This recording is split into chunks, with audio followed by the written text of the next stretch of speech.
Hi, Vaishali കമ്മ്യൂണിക്കേഷൻസിലേക്ക് എല്ലാവർക്കും സ്വാഗതം. ഇന്നൊരു പുതിയ വീഡിയോയുമാണ് ഞാൻ നിങ്ങളുടെ മുമ്പിലെത്തിയിരിക്കുന്നത്.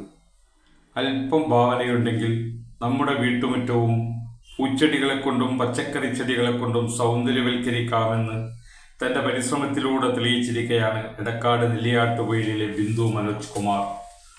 ഒഴിവു സമയങ്ങളിൽ തൻ്റെ ഇഷ്ടവിനോദങ്ങളായ നൃത്തവും പാട്ടുമൊക്കെ മാറ്റിവെച്ചുകൊണ്ടാണ് പ്രകൃതിയുമായി സംവദിച്ച് ബിന്ദു മനോജ് കുമാർ എന്ന വീട്ടമ്മ ഗ്രീഷ്മത്തിൽ വസന്തം വിരിയിച്ചിരിക്കുന്നത്.